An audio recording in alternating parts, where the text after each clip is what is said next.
Olá pessoal, eu sou o Cláudio Luther e o nosso assunto agora é Segunda Guerra Mundial. Você sabe bem que o conflito militar denominado Segunda Guerra Mundial transcorreu entre 1939 e 1945, majoritariamente na Europa, envolvendo aí as grandes potências europeias e também os Estados Unidos da América como países protagonistas deste grande conflito. Nós já havíamos passado pelo contexto da Primeira Guerra Mundial, todas as consequências deixadas por ela ainda estavam sendo superadas, ainda estavam sendo administradas, assimiladas, quando nós tivemos um novo confronto militar de grandes proporções, envolvendo dois blocos rivais, envolvendo os países do eixo e envolvendo os países aliados. Os países que compunham o bloco do eixo correspondiam à Alemanha, à Itália e também ao Japão, além de outros aliados menores, além de outros que simpatizavam aí com a proposta política e ideológica dos países do eixo. Por que essa nomenclatura, países do eixo? Justamente por formar-se um eixo Berlim, Roma, Tóquio. 3 países com política tipicamente fascista, no caso da Alemanha comandada por Adolf Hitler, no caso da Itália, sob o comando de Benito Mussolini, e no caso de Japão, o comando de Hirohito. E nós tínhamos os países aliados. O bloco dos países aliados era composto pela Inglaterra, pela França, pela União Soviética e pelos Estados Unidos da América a partir de 1942. O conflito, por tratar-se de um conflito militar de grandes proporções, claro, ele tem uma importância e uma relevância muito grande dentro da história. Afinal de contas, nós temos alguns desdobramentos aí posteriores à Segunda Guerra Mundial muito interessantes de serem observados, como, por exemplo, o contexto da Guerra Fria, contexto da bipolarização ideológica, econômica entre um bloco capitalista e um bloco socialista. Mas nós temos também, como desdobramento da Segunda Guerra Mundial, significativos comprometimentos da ordem de produção industrial, agrícola, pecuária, comercial. As relações de política internacional tornam-se consideravelmente abaladas, justamente por conta da desconfiança, do medo, da incerteza e até por conta daquilo que foi típico da Guerra Fria, dessa bipolarização que eu fiz referência agora há pouco. Qual é o contexto da Segunda Guerra Mundial? O contexto é diretamente relacionado à crise do mundo ocidental no decorrer da década de 1930, quando, por conta dos efeitos da crise de 1929, desencadeada ali nos Estados Unidos, quando por conta dos efeitos das severas punições impostas pela Inglaterra e pela França sobre os países derrotados na Primeira Guerra Mundial, principalmente a Alemanha, nós temos o mundo ocidental abalado, fragilizado na sua estrutura econômica, abrindo espaço para a ascensão das ideologias totalitaristas, como o fascismo, como o nazismo e também como a proposta socialista. Ou seja, nós temos a década de 30 consideravelmente abalada, consideravelmente marcada por uma crise profunda, e isso vai, de modo muito direto, contribuir para a ocorrência da Segunda Guerra Mundial. Quais são as causas imediatas do conflito? O que é que vai provocar o início da guerra propriamente dito? Primeiro, nós temos aquela situação do desrespeito alemão ao Tratado de Versalhes. Tudo aquilo que a Alemanha fez em 1938, aquilo que ela fez em 1939, contribuiu diretamente para a ocorrência do conflito. Em 1938, nós temos a anexação alemã sobre a região da Áustria, portanto, a invasão alemã sobre território austríaco. Nós temos também a tomada alemã sobre a região dos Sudetos, um território pertencente à Tchecoslováquia, e uma postura muito autoritária, muito arrogante, muito arbitrária dos alemães na Conferência de Berlim, criando assim um clima de hostilidade entre a Alemanha e a França e a Inglaterra. É bom lembrar que a Alemanha trazia consigo um desejo de revanche, afinal de contas não aceitava, não concordava com as severas punições que haviam sido estabelecidas pelo Tratado de Versalhes sobre eles, alemães, no contexto pós-Primeira Guerra Mundial. E é verdade que, sob a liderança de Hitler, no decorrer da década de 30, a Alemanha foi experimentando uma gradativa recuperação da sua economia. Conseguiu reduzir acentuadamente os índices inflacionários, ampliou-se a oferta de emprego, diminuiu-se a fome do povo alemão, então automaticamente os alemães olhavam para Hitler como uma figura de competência, de capacidade no sentido de reorganizar a Alemanha. É válido levar em consideração sempre que Hitler foi um líder de grandes massas, de grandes discursos, de uma capacidade de persuasão muito grande. Isso fazia com que, se não todos, a grande maioria do povo alemão fechasse, congratulasse com Hitler e com as suas propostas. No ano de 1939, nós temos os alemães exigindo que a Polônia devolvesse territórios que haviam sido anexados a ela, Polônia, lá no contexto final da Primeira Guerra Mundial, por intermédio do Tratado de Versalhes. É claro que isso vai criar uma situação constrangedora, afinal de contas já existia, já havia um clima aí de uma certa hostilidade entre alemães, franceses e ingleses, mas agora, diante desta exigência, Inglaterra e França decidem ameaçar militarmente a Alemanha. A Alemanha, buscando precaver-se em relação a um futuro confronto militar, assina o Pacto Germano-Soviético. Portanto, é firmado um acordo, um pacto de não agressão entre a Alemanha e a União Soviética. Para os alemães, o acordo é muito interessante, é muito necessário e muito viável. Afinal de contas, caso houvesse um confronto militar, as maiores preocupações dos alemães não teriam que ser direcionadas ao leste europeu, e sim ao oeste da Europa. Portanto, a porção ocidental europeia, um confronto direto com a França, um confronto direto com a Inglaterra, e não um confronto ou uma preocupação militar com aquilo que pudesse ser um choque contra os soviéticos, contra a Rússia propriamente dita. E aí nós temos como marco inicial da Segunda Guerra Mundial a invasão das tropas alemãs sobre território polonês, a intenção alemã de tomar posse sobre o corredor polonês, fato que acontece no dia 1º de setembro de 1939, dando início à guerra propriamente dita. A gente sabe que toda guerra ela não acontece da noite para o dia, ela é sempre fruto de um acúmulo de coisas, um acúmulo de fatores anteriores. Portanto, este ato, aquilo que é feito pelos alemães em 1º de setembro de 1939, é uma consequência, é o desdobrar daquilo que já vinha acontecendo no decorrer da própria década de 30, mais especificamente, como eu disse agora há pouco, nos anos de 1938 e 1939.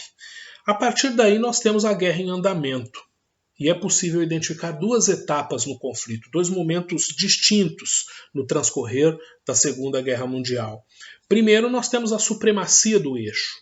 Essa supremacia persiste de 1939 até 1942, onde nós temos os alemães aplicando aquilo que é identificado como Blitzkrieg, ou como guerra relâmpago, uma guerra muito rápida. Os alemães fazendo uso dos tanques de guerra, fazendo uso das suas aeronaves, fazendo uso de uma estratégia que lhes permitia um rápido avanço sobre território inimigo, sobre território a ser conquistado, acabou caracterizando esta supremacia dos países do eixo. Nós temos aí a conquista alemã sobre a Polônia, sobre a Dinamarca, sobre a Noruega, sobre a Bélgica, sobre a Holanda, e também a ocupação sobre a França em grande porção territorial. Portanto, fica evidente a supremacia dos países do eixo. Tudo contribuía, tudo era favorável para que os alemães não encontrassem uma resistência que lhes impedisse de alcançar o objetivo que tinham naquele momento, que era expandir ao máximo seus domínios territoriais, porque isso significava demonstração de força e, ao mesmo tempo, acesso aos mais diversos recursos provenientes dessas regiões conquistadas, fortalecendo a sua economia e fortalecendo a sua política, a própria política nazista e a teoria do espaço vital. Nós temos ainda o ataque alemão sobre a Inglaterra, consideravelmente comprometedor, a morte de muitos civis, portanto, os ingleses ficam chocados com aquilo que assistem em virtude dos bombardeios alemães sobre seu território. Existe a conquista alemã sobre a Península Balcânica, portanto a conquista dos alemães sobre a Grécia. Isso dá um ânimo significativo para Hitler e para as tropas alemãs, ao ponto de Hitler tomar uma decisão que posteriormente acabou demonstrando-se uma decisão consideravelmente equivocada, errada, que foi a decisão de quebrar o pacto de não agressão firmado com a União Soviética. O pacto germano-soviético foi desrespeitado pelos alemães, eles decidem avançar sobre território soviético, sobre território russo, e isso é algo que depois demonstra-se consideravelmente comprometedor para os alemães. Temos ainda dentro dessa primeira etapa o ataque japonês sobre a base militar norte-americana no Pacífico, a base de Pearl Harbor. Isso é algo surpreendente, né? Até então a guerra não tinha um deslocamento prático, efetivo sobre porções pacíficas, né, do Oceano Pacífico, e a partir dali nós temos a tomada de decisão dos Estados Unidos da América de entrar, de envolver-se diretamente no conflito. E claro, ele vai engrossar as fileiras do bloco dos países aliados. A partir daí, 1942, a guerra ganha um novo contorno. Então, a partir daí, nós temos a reação aliada entre 1942 e 1945. Um dos marcos iniciais dessa reação, claro, é mesmo o bombardeio japonês sobre Pearl Harbor, mas nós temos também a Batalha de Stalingrado, quando as tropas soviéticas conseguem determinar aí uma significativa resistência e até vitória sobre grupamentos militares alemães.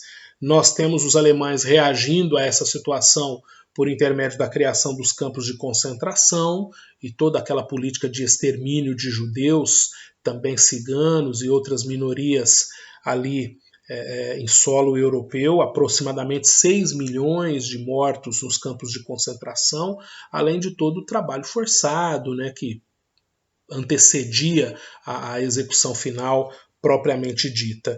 Nós temos aí o dia D, que é considerada a maior operação de guerra do mundo moderno, quando nós tivemos, em junho de 1944, o desembarque de tropas aliadas na região da Normandia, e isso possibilitou a libertação da França.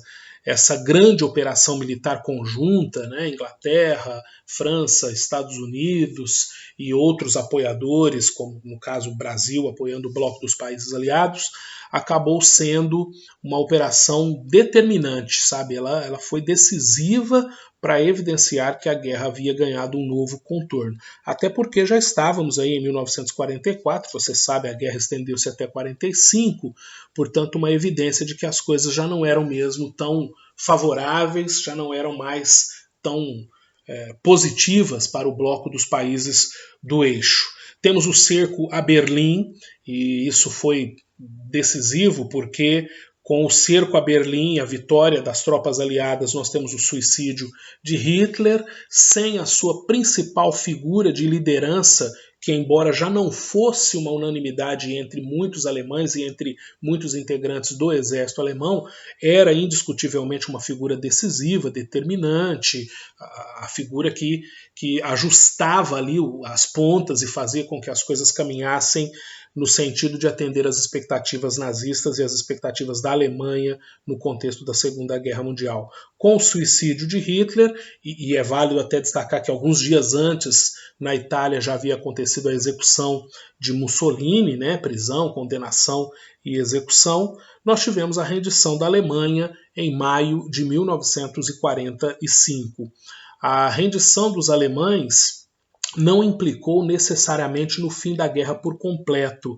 A guerra é encerrada em maio de 1945 em solo europeu, é encerrada, digamos, no mundo ocidental, mas ela persiste até agosto em regiões orientais, em regiões asiáticas. Portanto, nós temos os japoneses insistindo na ideia da guerra, não reconhecendo aí a rendição alemã, acreditando ser possível ainda continuar fazendo frente às tropas principalmente norte-americanas, as tropas aliadas, mas de modo mais específico, as tropas norte-americanas. Essa manutenção da luta no Pacífico acaba demonstrando-se um erro cometido pelos japoneses, até porque foi justamente essa persistência que acabou estimulando o lançamento das bombas nucleares pelos Estados Unidos da América sobre o Japão, mais especificamente sobre as cidades de Hiroshima e Nagasaki, no mês de agosto de 1945.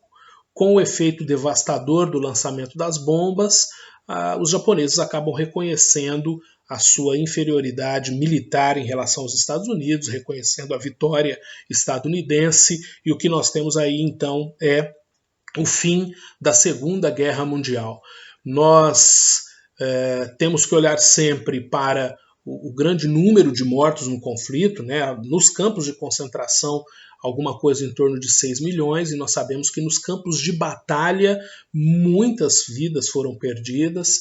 Temos um resultado devastador no que diz respeito ao retorno daqueles que combateram e assistiram a todos os horrores da guerra, muitos que voltaram mutilados, muitos que voltaram desorientados emocionalmente, né, com seu psicológico consideravelmente abalado, nos fazem acreditar que de fato a Segunda Guerra Mundial foi mesmo um evento para lá de comprometedor dentro da história do mundo ocidental. E aquilo que vem posterior também é algo que vai chamar a nossa atenção. Eu já fiz referência aqui à Guerra Fria e a todos os desdobramentos que vão ser evidenciados após o término da Segunda Guerra Mundial. Mas isso já é assunto para uma outra videoaula, para um outro encontro nosso. Eu espero que você tenha as ideias clareadas a respeito da Segunda Guerra Mundial. Recomendo que você faça uma boa leitura com informações relacionadas ao tema e a gente se encontra numa próxima ocasião. Por hora, muito obrigado, fiquem em paz.